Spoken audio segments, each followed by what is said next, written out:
Hello guys, welcome back to my channel. इस video के अंदर आप देख सकते हैं स्क्रीन पर कि हम लूप्स इन सी पढ़ रहे हैं इसकी वीडियो के अंदर। यानी कि हमारे जो सी लैंग्वेज के अंदर लूप्स होते हैं वो तीन तरीके के होते हैं। पहला आपका होता है फॉर लूप, दूसरा होता है वाइल लूप और तीसरा होता है do while loop.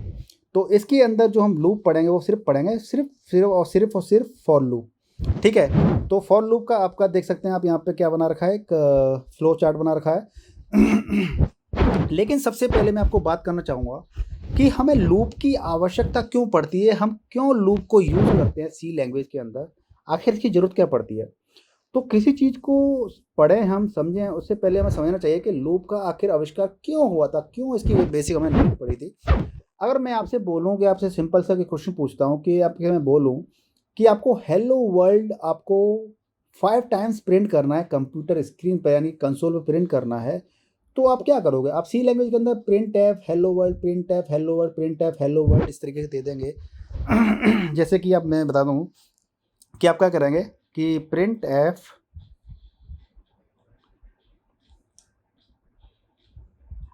Hello world, आप इसी तरीके की आपने वन वन टाइम दे दिया, फिर दूसरा, तीसरा, चौथा, पाँचवा, यानी कि 5 टाइम्स आप ये चीज़ लिख दोगे और आपकी कंप्यूटर स्क्रीन पर प्रिंट हो जाएगा। लेकिन इसके अपोजिट में आपसे बोल दूं कि आप ना 1000 टाइम्स प्रिंट करवाइए इसको, या 2 lakh 2 lakh times hello world print करवाइए।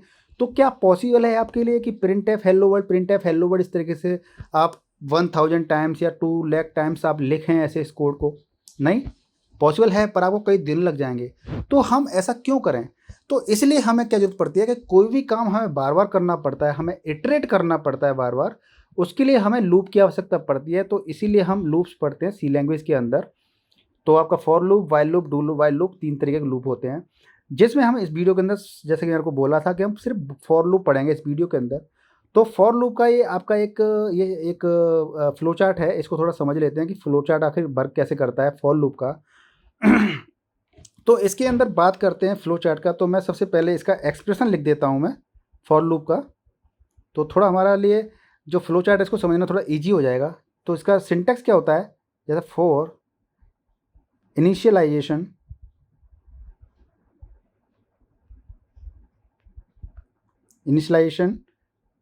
सेमीकोलन, कंडीशन, या आप कह सकते हैं test expression, semicolon and update.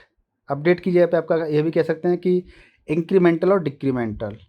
ये आपका बॉडी हो जाएगी यहाँ पे करली ब्रेसेस के बीच में, ये आपकी बॉडी हो गई, राइट। ये तो आपका फॉर लूप का जो सिंटेक्स होता है वो ऐसे होता है। तो हम इसको पहले फ्लो चार्ट को समझ लेते हैं। फ्लो चार्ट में क्या होता है, सबसे पहले आपका एक्सप्रेशन, जो इनिशियलाइजेशन एक्सप्रेशन होता है वो कैलकुलेट होता है, यानी कि इनिशियलाइज होती है चीज़ वैल्यू। तो आपका इनिशियलाइज सबसे पहले क्या होता है, सिर्फ एक बार ही आपका इनिशियलाइज हो जाता है। फिर इसके बाद में आपकी क्या होती है, टेस्ट एक्सप्रेशन, यानी कि जिसको हम कह सकते हैं कंडीशन। तो इस कंडीशन को यहाँ पर चेक करता है टेस्ट एक्सप्रेशन में कि कंडीशन हमारी ट्रू है या फॉल्स है। अगर फॉल्स है तो वो तो सीधा फिर लूप से बाहर आ जाता है, आपका यहाँ पे ख़त्म हो जाएगा। ठीक है, अगर फॉल्स है। अगर ट्रू है तो वो क्या आता है, फॉर लूप बॉडी के अंदर आता है, यानी कि आप यहाँ पे आते हैं बॉडी के अंदर यहाँ पर, और पूरे कोड को एग्जीक्यूट करता है। उसके बाद में क्या करता है, अपडेट के पास जाता है, यानी कि आप यहाँ पे आते हो। ठीक है, तो अपडेट होती चाहिए आपकी। उसके बाद में फिर से आपका क्या आता है, ये एक्सप्रेशन के पास जाता है, यानी कि टेस्ट एक्सप्रेशन के पास जाता है, और यहाँ पे फिर से एक्सप्रेशन को टेस्ट करता है, यानी कंडीशन टेस्ट करता है ट्रू है या फॉल्स है। अगर फॉल्स होगी तो नीचे वापस पूरे लूप से बाहर आ जाएगा, और ट्रू होती है तो फिर ट्रू के बाद में क्या आता है, फॉर लूप बॉडी के अंदर आता है। तो बॉडी के अंदर जो भी कोड एग्जीक्यूट होता है वो आपका कोड एग्जीक्यूट हो जाता है। उसके बाद में अपडेट के एक्सप्रेशन के पास आता है, और इसी तरीके से आपका ये कंडीशन चलती रहती है जब तक ये ट्रू मिलता रहता है। जैसे ही फॉल्स हो जाता है आपका कोड इस लूप से बाहर आ जाते हैं। तो इसी तरीके से मैं फॉर लूप को बताता हूँ आपको कि कैसे प्रॉपर वर्क करता है। तो देखिए, एक एग्जांपल ले लेते हैं कि हमें क्या करना है कि प्रिंट 1 to 10 नंबर्स।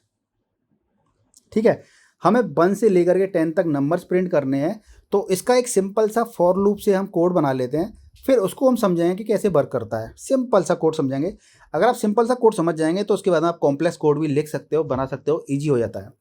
तो इसका सिंटेक्स क्या होगा कि फॉर, यहाँ पे क्या था, इनिशियलाइजेशन, यानी कि I equals to 1 semicolon condition, यानी कंडीशन क्या हो जाएगी आपकी, I less than equals to 10 and I plus plus, ये कर्ली ब्रेसेस हो गया आपका। और यहाँ पे आप क्या प्रिंट कर देंगे, प्रिंट एफ डबल कोट्स के अंदर आप इसकी वैल्यू को प्रिंट करेंगे परसेंटेज डी, तो फॉर्मेटेड एक्सप्रेशन दे दिया आपने, और क्या प्रिंट करेंगे, आई की वैल्यू को, और ये कर्ली ब्रेसेस यहाँ पे क्लोज हो गया। अब देखिए, अब इसको मैं बताता हूँ कि कोड कैसे वर्क करेगा। तो आपका सबसे पहले क्या होगा, मैं एक वैल्यू लिख देता हूँ यहाँ पे 1, थोड़ा समझने के लिए 2 एंड 3। सबसे पहले आपका 1 पे आएगा, आपका जो कर्सर होता है, मतलब जो कंपाइलर का कर्सर होता है वहाँ पे 1 पे आएगा, और देखेगा कि आपने क्या किया, आपने आई की वैल्यू क्या कर दी, आपने 1 कर दी, यानी कि आपका इनिशियलाइजेशन हो गया 1 टाइम।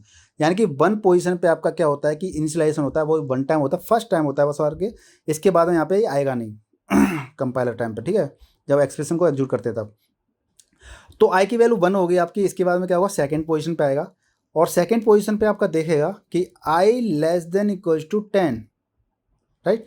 तो आई में कितना है आपका 1 है, तो 1 less than equals to 10, condition कैसी हुई है, ट्रू हुई, तो ये क्या करेगा, अंदर आ जाएगा, यानी कि बॉडी ऑफ द एक्सप्रेशन के अंदर आ जाएगा, और क्या करेगा ये, print F percentage D, percentage आपकी क्या होती है, इंटीरियर वैल्यू को प्रिंट करने के लिए, और क्या प्रिंट कर रहे हो, आई को, यानी कि आई का एक्सप्रेशन यहाँ पे प्रिंट हो जाएगा, यानी कि आई की वैल्यू कितनी है अभी फिलहाल 1 है, तो आपकी 1 प्रिंट हो जाएगी, यानी कि यहाँ पे 1 प्रिंट हो जाएगी, ठीक है जी। 1 प्रिंट हो जाएगी। उसके बाद में जब बॉडी आपकी पूरी एग्जीक्यूट हो जाएगी, उसके बाद यहाँ पे आता है 3 पोजीशन पे आता है, यानी कि आई की वैल्यू क्या हो जाएगी, प्लस प्लस, यानी कि आई की वैल्यू आपकी जो भी है उसमें क्या होगा, एक नंबर का इंक्रीमेंट हो जाएगा, यानी कि आई की वैल्यू आपकी क्या हो गई, 2 हो गई, तो 2 आपकी आई की वैल्यू हो गई। उसके बाद एक्सप्रेशन आप कहाँ पे जाएंगे, 2 पे जाएंगे, 2 नंबर पोजीशन पे जाएंगे, यानी कि आपकी कंडीशन मैच हो गई, यानी कि अब क्या है, आपका आई लेस देन इक्वल्स टू 10 है, यानी कि आप आई की वैल्यू कितनी है आपकी 2 है, तो 2 less than equals to 10, condition क्या हो गई आपकी, फिर से ट्रू हो गई, ट्रू हो गई, तो अंदर आ जाएगा, अंदर क्या करेगा, प्रिंट है परसेंटेज ऑफ आई, आई की वैल्यू प्रिंट कर रहे हो, तो आई की वैल्यू में क्या है 2, तो 2 प्रिंट हो जाएगा। इसके बाद में 3 पोजीशन पर जाएगा, यानी कि आई की वैल्यू क्या हो जाएगी आपकी प्लस प्लस, तो आई की वैल्यू प्लस प्लस हो जाएगी, तो आई की वैल्यू कितनी होगी अब आपकी, आई इक्वल्स टू आपका हो गया 3।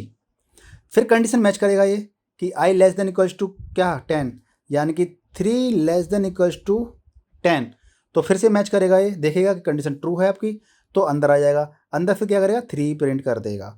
तो इसी तरीके से आपका क्या होगा कि आपका जब आई की वैल्यू आपकी 10 हो जाएगी, तब फिर क्या करेगा, कंडीशन चेक करेगा कि यानी कि I less than equals to 10, यानी कि 10 less than equals to 10, condition is true, less than तो नहीं है लेकिन इक्वल टू तो है, तो कंडीशन ट्रू हो जाएगी, तो क्या करेगा बॉडी के अंदर ऐसे 10 प्रिंट कर देगा, 10 प्रिंट कर देगा, यानी 4 5 6 7 8 9 10, इस तरीके से आपके नंबर प्रिंट हो जाएंगे। फिर आपकी आई की वैल्यू क्या हो जाएगी, प्लस प्लस, यानी कि 11, फिर आप कंडीशन मैच करोगे, यानी कि I less than equals to 10, यानी कि 11 less than equals to 10, condition क्या हो गई आपकी फॉल्स, कंडीशन फॉल्स हो गई आपकी, तो ये क्या करेगा, लूप से बाहर आ जाएगा, यानी लूप से कहाँ आ जाएगा, यहाँ पर आ जाएगा बाहर, तो आपके 1 से लेकर के 10 आपके प्रिंट हो जाएंगे, ठीक है। अब इसमें क्या होता है कि जो आपका एक्सप्रेशन होता है, इनिशियलाइजेशन होता है फर्स्ट पोजीशन पे, सेकंड पे आपका क्या होता है, कंडीशन होती है, और तीसरे नंबर पे आपका क्या होता है, अपडेट होता है। तो आप इसको कैसे ऐसे भी कर सकते हैं कि आप स्टार्टिंग में आई इक्वल्स टू 1 दे दीजिए यहाँ पर लूप के बाहर, और फिर फॉर लूप में आपने यहाँ पे क्या किया था इनिशियलाइजेशन दिया था, तो आप इसको इनिशियलाइज मत कीजिए, आपने सेमीकोलन लगा दिया, यहाँ पे कंडीशन दे दिया आपने कि I less than equals to 10, और फिर यहाँ पे आपने क्या किया, अपडेट वाली वैल्यू नहीं दी कर्ली ब्रेसेस, तो फिर आपने यहाँ पे प्रिंट एफ कर दिया परसेंटेज डी एंड आई की वैल्यू आपने प्रिंट कर दी, सेमीकोलन से लाइन बंद कर दी आपने, कर्ली ब्रेसेस यहाँ पे लगा दिया। ये एक मिनट, सॉरी एक चीज़ रह गई, और आई की वैल्यू आपने यहाँ पे कर दी प्लस प्लस। देखिए, तो आप जो सेम लूप था ये वाला, आप इसको ऐसे भी कर सकते हैं कि आपने इनिशियलाइजेशन क्या कर दिया, आपने फॉर लूप से ऊपर कर दिया, और यहाँ पे क्या है खाली छोड़ दिया आपने, फिर आपने क्या किया, कंडीशन डाल दी, और फिर आपने ये वाला खाली छोड़ दिया अपडेट वाला पार्ट, क्योंकि अपडेट वाला पार्ट आप यहाँ करके नहीं बजाय आपने यहाँ पे कर दिया, ठीक है, यहाँ पे कर दिया। तो चीज़ें आपका ऐसे भी कर सकते हो, यहाँ पे आपने खाली छोड़ दिया, यानी कि इनिशियलाइज आपने यहाँ पे क्या कर दिया, यहाँ पे ना करके आपने स्टार्ट बाहर कर दिया, कोई दिक्कत नहीं है, कंडीशन यहीं पे रहती है, जिसको कहते हैं टेक्स्ट एक्सप्रेशन, और जो अपडेट वाला पार्ट होता है उसको आपने यहाँ पे ना करके आपने यहाँ पे कर दिया।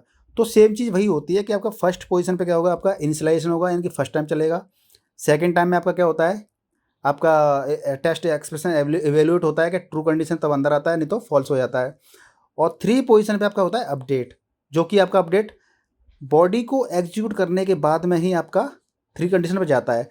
तो वो आपका बॉडी को एग्जीक्यूट कर देगा यहाँ पे, उसके बाद में आई की वैल्यू क्या कर देगा, प्लस प्लस कर देगा। तो गाइज इस तरीके से आप फॉर लूप को समझ सकते हैं।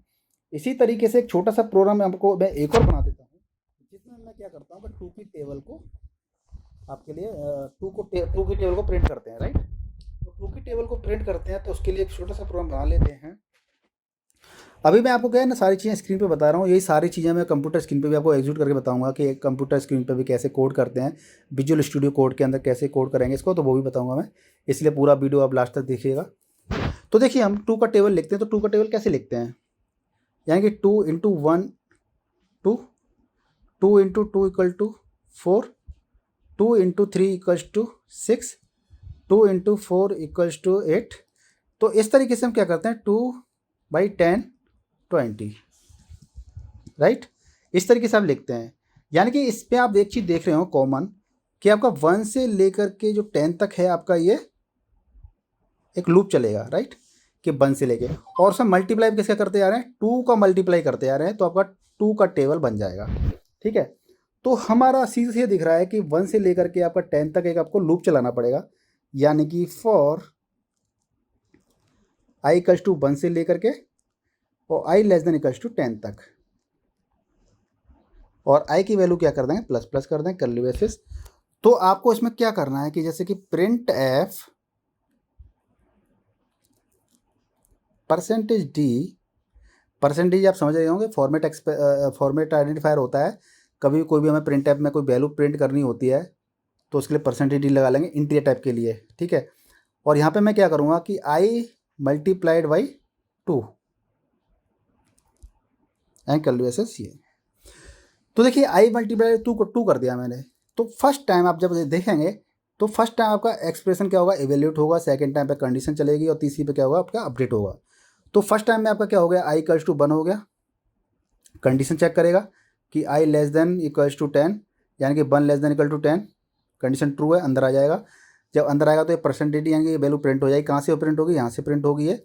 तो आपका देखिए i × 2, i × 2, i में कितना है, 1 है, × 2 यानी कि 2, आपका 2 प्रिंट हो जाएगा।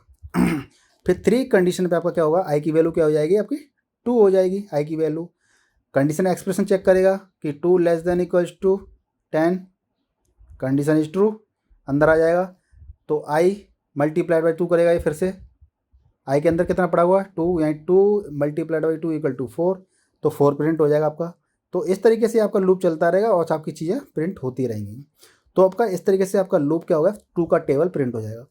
अब इसी तरीके से आपको 3 का टेबल या 4 का टेबल प्रिंट करना है, या 4 का टेबल प्रिंट करना है, तो 2 की जगह पे आप क्या कर दीजिए, 4 कर दीजिए यहाँ पे मल्टीप्लाइड, 2 की जगह पे यहाँ पे i × 2 कर दीजिए, 4 कर दीजिए, तो आपका 4 का टेबल प्रिंट हो जाएगा। तो इसी तरीके से आपका क्या है, आपका लूप वर्क करता है, ठीक है। तो अब आप कंप्यूटर स्क्रीन पे चलते हैं और इस सारे प्रोग्राम को समझने का प्रयास करते हैं, राइट। तो गाइस जैसा कि हम स्क्रीन पे आ चुके हैं और इसमें देखते हैं कि फॉर लूप के बारे में जो बात की थी हमने, तो उसको प्रोग्राम बनाने के लिए सबसे पहले तो मैंने एक हेडर फाइल को इंक्लूड कर लिया है। उसके बाद मैं एक मैन फंक्शन ले लिया है, इंटीजर टाइप का रिटर्न टाइप है, और इसको सबसे पहले 0 कर देता हूँ रिटर्न टाइप को। हालांकि बाद में मैं कर सकता था, कोई इशू नहीं है, लेकिन अभी कर देता हूँ। और आपका जिसमें फॉर लूप की बात कर रहे हैं, तो फॉर लूप को हमें करना है तो सबसे पहले क्या करेंगे, एक वेरिएबल डिक्लेयर कर लेते हैं जिसकी हमें आवश्यकता पड़ेगी लूप के अंदर। और फिर हमने क्या किया कि एक फॉर लूप लगाया हमने, फॉर i = 0, यानी कि हमने क्या कर दिया, इनिशियलाइजेशन कर दिया। i = 1 कर दीजिए क्योंकि आपको 1 से 10 तक वैल्यूज़ प्रिंट करानी है। और उसके बाद में आपने कंडीशन लगा दी कि i <=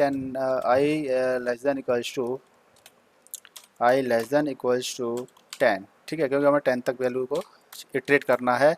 और हमने i की वैल्यू को क्या कर दिया, प्लस प्लस कर दिया। तो अब इसमें देख सकते हैं कि इनिशियलाइजेशन में हमने क्या कर दिया, i = 1 डाल दिया, और यहाँ पे कंडीशन चेक कर ली कि i <= 10, क्योंकि हमें लूप 10 तक चलाना है। और i की वैल्यू को क्या कर दिया, प्लस प्लस, यानी कि इंक्रीमेंट कर दिया, अपडेट कर दिया i की वैल्यू को। और उसके बाद में हम प्रिंट कर देंगे आई की वैल्यू को, राइट। तो आई की वैल्यू को प्रिंट कर देंगे तो percentage of T and double quotes के बाद में हमारा क्या आई की वैल्यू को पास कर देंगे इस तरह से। तो आपका क्या करेगा कि वैल्यू आपकी आई प्रिंट हो जाएगी। लेकिन मैं चाहता हूँ कि हर लाइन में एक 1 प्रिंट हो जाए, फिर दूसरी लाइन में 2 प्रिंट हो, फिर तीसरी लाइन में 3 प्रिंट हो। तो उसके लिए मुझे स्लैश एन लगाना पड़ेगा, slash N for new line, right. यानी कि पहले आई की वैल्यू प्रिंट कर देगा, उसके बाद में न्यू लाइन यानी नीचे आ जाएगा, नई लाइन क्रिएट हो जाएगी, ठीक है। इसको मैं एग्जीक्यूट कर लेता हूँ। तो आप एग्जीक्यूट करेंगे तो आपका 1 2 3 4 5 अप टू 10 ये आपको प्रिंट हो चुका है। जैसा कि आपको मैंने अपने टैबलेट की स्क्रीन पर समझाया था आपको कि ये लूप कैसे वर्क करता है। इनिशियलाइजेशन, फिर कंडीशन चेक, फिर आपका स्टेटमेंट एग्जीक्यूट हो जाता है, उसके बाद आपका इंक्रीमेंट होता है। इंक्रीमेंट होने के बाद आपकी कंडीशन चेक होती है, फिर उसके बाद ये प्रिंट हो जाता है, फिर इंक्रीमेंट होता है, फिर कंडीशन चेक होती है। इस तरह से ये लूप चलता रहता है और इनिशियलाइजेशन आपका फर्स्ट टाइम चलता है। फिर मैंने आपको बताया था कि मैं चाहता हूँ कि आपको जो भी चाहते हैं उसका टेबल प्रिंट हो जाए, राइट। मतलब हम एक यूजर से वैल्यू ले लेते हैं कि आपको टेबल किस नंबर का चाहते हो आप, किस किस किस वैल्यू का टेबल आप प्रिंट करवाना चाहते हो। तो please enter value for table print, right. आपको जो भी मैसेज है वो आप डाल दीजिए और इसके बाद आपके कंप्यूटर यानी कंसोल पे आपका मैसेज प्रिंट हो जाएगा और उस वैल्यू को आपको लेना है यानी कि स्टोर करना है। तो डबल कोट्स के अंदर आप परसेंटेज डी ये आपको स्टोर करने का एक तरीका होता है और एम परसेंट यानी कि उस लोकेशन पे और वैल्यू आपका क्या है, एक वेरिएबल के नाम पे, वेरिएबल के एड्रेस पे वैल्यू स्टोर हो जाता है। एक वेरिएबल भी ले लेता हूँ यहाँ पे वैल्यू। तो आपका क्या वैल्यू के अंदर आपका एक वैल्यू आ चुकी है। सपोज दैट उसे 2 का टेबल प्रिंट करवाना है तो 2 की वैल्यू आ चुकी है यहाँ पे। और आप जब आई की वैल्यू को प्रिंट करवा रहे हैं तो यहाँ पे मल्टीप्लाई कर दीजिए वैल्यू को, राइट। तो 2 की वैल्यू है यानी कि 1 into two, 2 into two, 2 into three, 3 into two, इस तरह से आपका वैल्यू क्या होगा, आपका टेबल प्रिंट हो जाएगा। तो आप देख सकते हैं कि मैंने आपका 2 यहाँ पे डाल दिया है तो यहाँ पे आपका 2 की टेबल आपकी राइट हो चुकी है। इसी तरीके से आप चाहते हैं कि 19 की टेबल प्रिंट हो तो आप 19 डाल दीजिए। तो देखिए 19 की टेबल आपकी ये आ गई, ठीक है। तो इस तरीके से आप लॉजिक समझ सकते हैं, इसका प्रोग्राम को देख सकते हैं। इस पॉज करके भी आप इस प्रोग्राम को समझ लीजिए कि कैसे वर्क कर रहा है। तो बहुत ही सिंपल है, लेकिन फिर भी आपको कोई डाउट रह जाता है तो आप मुझे प्लीज़ कमेंट करके पूछ सकते हैं, कोई इशू नहीं है। और आपका कोड अगर एग्जीक्यूट नहीं हो रहा है, आप उस कोड की प्रॉब्लम को समझ नहीं पा रहे हैं, प्रॉब्लम को डिटेक्ट नहीं कर पा रहे हैं, तो कोई दिक्कत नहीं है। आप मेरे इंस्टाग्राम पे मुझे फॉलो कर लीजिए और वहाँ पे आप मेरे को प्राइवेट मैसेज भेज सकते हैं। वहाँ पे मैं आपका कोड को एग्जीक्यूट कर दूँगा और आपका उसका एक वीडियो बना करके आपको पोस्ट कर दूँगा, ठीक है। तो गाइज़ वीडियो को फटाफट से लाइक कर लीजिए, शेयर कर दीजिए और चैनल को सब्सक्राइब कर लीजिए। मिलते हैं नेक्स्ट वीडियो में, तब तक के लिए goodbye and take care.